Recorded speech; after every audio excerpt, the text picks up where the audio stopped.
नमस्कार दोस्तों, एक बार फिर से स्वागत है न्यूक्लियर नॉन प्रोलिफरेशन ट्रीटीज के सीरीज में। अब तक हमने क्या क्या डिस्कस किया। हमने डिस्कस किया पीटीबीटी के बारे में, जो कि 1963 में साइन हुआ था। उसी से रिलेटेड ये दोनों ट्रीटीज हैं, उसको सप्लीमेंट करने के लिए। उसके बाद हमने डिस्कस किया था एनपीटी, जो कि 1968 में साइन हुआ था। उसके बाद हमने कुछ बायलैटरल टॉक्स के बारे में डिस्कस किया था। सॉल्ट वन के बारे में हमने डिस्कस किया था, जो कि यूएसए और यूएसएसआर के बीच में चला 1969 से 72 के बीच में। और इसी का आपका परिणाम हुआ ABM treaty, anti ballistic missile system treaty, जो कि 1972 में यूएसए और यूएसएसआर के बीच में साइन हुई थी। तो आज हम डिस्कस करने वाले हैं टीटीबीटी के बारे में और पीनेट के बारे में। तो ये सब क्या है, पहले इसका थोड़ा सा हम बैकग्राउंड जानने का कोशिश करते हैं। ये रिलेटेड है, जैसा कि मैंने आपको बताया, पीटीबीटी से।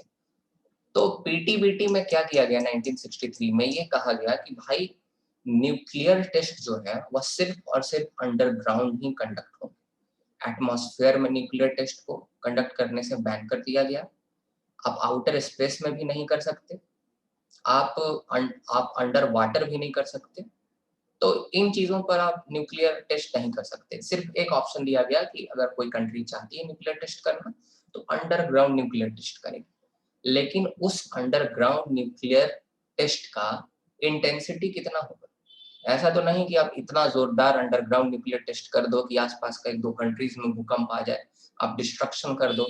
इतना जोरदार आप न्यूक्लियर टेस्ट कर दो जिससे जो रेडियो एक्टिविटी जो है, जो रेडियो एक्टिविटी जो वेस्ट है, जो डेब्रिस है, वो काफी समय तक वहां पे पड़ा रहे और उससे नुकसान हो, इन्वायरमेंट का नुकसान हो, आसपास के कंट्रीज का नुकसान हो। और साथ ही साथ पीटीबीटी में ये भी बोला गया था कि आप अंडरग्राउंड न्यूक्लियर टेस्ट करेंगे तो वो भी आप एक न्यूक्लियर टेस्ट साइट पे करेंगे, मतलब एक डेफिनिट स्थान पे करेंगे। आपको याद होगा कि इंडिया में भी न्यूक्लियर टेस्ट साइट है, ऐसा नहीं कि कहीं भी न्यूक्लियर टेस्ट हो जाता है। और वह न्यूक्लियर टेस्ट साइट कहाँ है? पोखरण में। और पोखरण वन और पोखरण टू दो न्यूक्लियर टेस्ट हुए हमारे यहाँ। पोखरण वन इंदिरा गांधी के टाइम में हुआ था, जिसको हम स्माइलिंग बुद्धा कोड नेम से जानते हैं, और अटल बिहारी वाजपेयी साहब ने फिर 1996 में पोखरण टू को कंडक्ट कराया था। ठीक है, आप ये बताएं कि पोखरण जो स्थान है वो कौन से स्टेट में पड़ता है, आपके लिए क्वेश्चन है। तो ये भी आपका दूसरा सवाल ये भी था कि क्या सिर्फ और सिर्फ हम न्यूक्लियर टेस्ट जो है एक डेफिनेट साइट पे करेंगे? सिर्फ और सिर्फ अगर अंडरग्राउंड करेंगे तो एक डेफिनेट न्यूक्लियर साइट पे। अगर चाहें तो हम पीसफुल पर्पस के लिए कोई और स्थान पे नहीं कर सकते? मान लीजिए अगर यूएसए से, मान लीजिए स्पेन एग्जांपल के तौर पर कहता है कि भाई आप हमारे लिए न्यूक्लियर पावर प्लांट जो है, प्लांट की स्थापना कर दो जहां से हम जो है इलेक्ट्रिसिटी विड्रॉ कर सकें। तो अब यूएसए जाएगा तो क्या वो स्पेन के किसी स्थान पे न्यूक्लियर टेस्ट नहीं कर सकता, underground nuclear test for the peaceful purpose? ये भी क्वेश्चन था। तो ये दो क्वेश्चन के आंसर नहीं मिल पाए थे पीटीबीटी से। तो इन्हीं दोनों को सप्लीमेंट करने के लिए टीटीबीटी और पीनेट को साइन किया गया। तो सबसे पहला जो आपका टीटीबीटी है, इसने थ्रेशोल्ड सेट कर दिया। इसका नाम ही है थ्रेशोल्ड टेस्ट बैन ट्रीटी, कि आप एक थ्रेशोल्ड सेट कर लो कि आप इतने ज्यादा इंटेंसिटी के ऊपर कोई भी न्यूक्लियर टेस्ट नहीं करेंगे। अंडरग्राउंड न्यूक्लियर टेस्ट भी करेंगे तो इस इंटेंसिटी के ऊपर नहीं करेंगे। अब ऐसा न्यूक्लियर टेस्ट नहीं कर देंगे कि आसपास के स्थानों में भूकंप आ जाए। तो ये चीज है सबसे पहला। तो ये बायलैटरल ट्रीटी है जो कि साइन हुई यूएसए और यूएसएसआर के बीच में, क्योंकि यही दोनों कोल्ड वार के जद्दोजहद में लगकर बस न्यूक्लियर टेस्ट पे न्यूक्लियर टेस्ट किए जाते थे।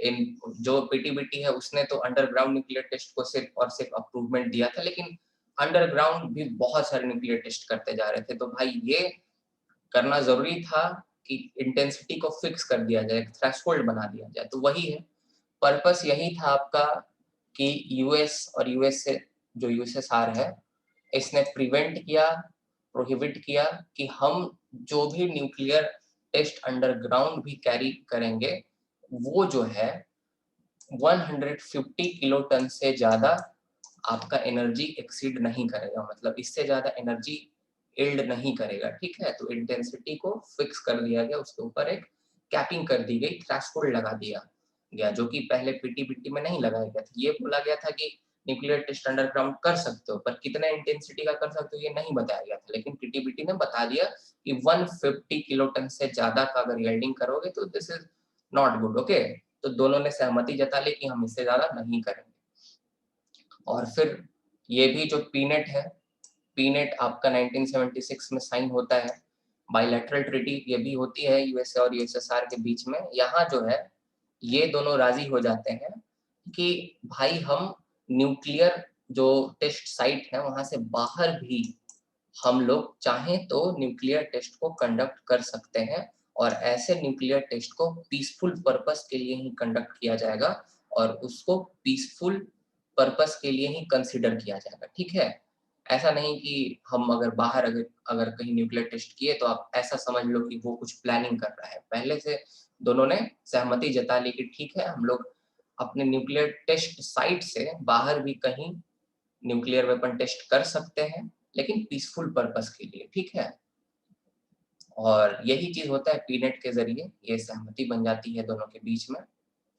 और एक तरह से जैसा कि मैंने आपको बताया कि जो पीटीबीटी 1963 में साइन हुई थी, उसको कॉम्प्लीमेंट करने के लिए, उसको सप्लीमेंट करने के लिए टीटीबीटी और पीनेट को साइन किया जाता है। तो मुझे उम्मीद है आपको समझ में आ गया होगा।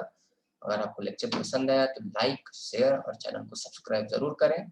चाहे तो आप मुझे सपोर्ट भी कर सकते हैं, मेरे बहुत सारे लेक्चर्स हैं कॉन्सेप्ट के साथ, आप चाहें तो उनको भी देख सकते हैं। बहुत बहुत धन्यवाद।